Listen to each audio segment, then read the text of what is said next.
A tough exterior, but a heart of gold and a gift for poetry. 10 News reporter Daphne Gray now with how one man's larger-than-life presence is speaking motivational life messages throughout the Deep Blue Ridge. They was like, okay, you're a big dude.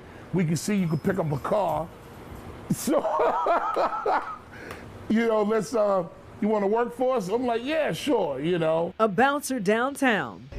Last round. There you go. Good man. A boxing coach. Time. More likely, you've seen this man. He goes by Juice. And from the outside, he's definitely not one to play with. But on the inside, Juice is going to make me smile or laugh or something. Juice has had a major footprint in the Commonwealth community because of his contagious, larger-than-life, goofy personality. And I really care about verbally breaking bread with them. A gentle side of him that's not only expressed through his love for music on his violin, but through his soul-shaking words as a spoken word poet. In addition to the tough hats that he wears, he runs multiple spoken word groups and hosts several poetry shows in our area. If it's one thing I demand positive energy. Let's have fun. And then by the end of it, you can literally see that 20 pounds is lifted off their shoulders. He says people call him the Grand Verbalizer. Could this be the birth of an echo? The birth of a sound that I have been dwelling within my stomach for almost 10,000 years. But see, that was created from 10,000 tears, which came from 10,000 fears. Juice literally talks the talk because he walked the walk growing up in the ghettos without both of his parents. He lost his mother to cancer when he was only 8, and 2 years later, his father, who was a professional boxer, passed away doing what he loved.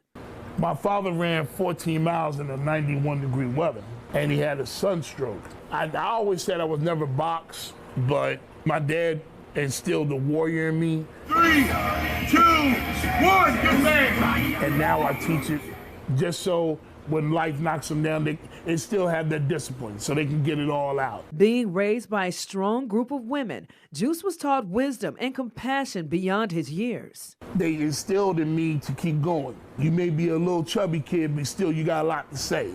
You may be tired, but you still got a lot to do. And to this day, despite his painful losses, he lives by this. And I never want somebody to feel alone. Touch one to heal one to love one.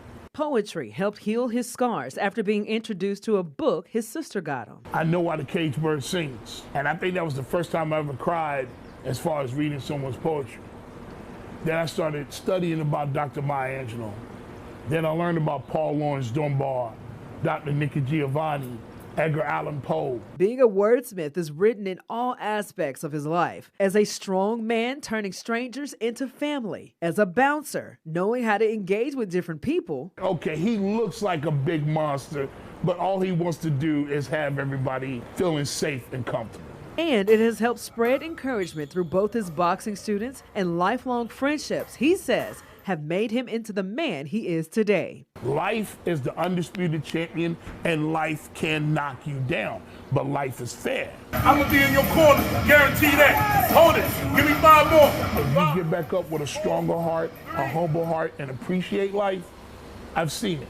It will reward you. You have the power to take your trials and tribulations and turn them into trials and triumphs through each and every tier. I may be big, I may be strong, I may be human, because being human, you have to have fear. Peace. For the Deep Blue Ridge, I'm Daphne Gray, 10 News, working for you.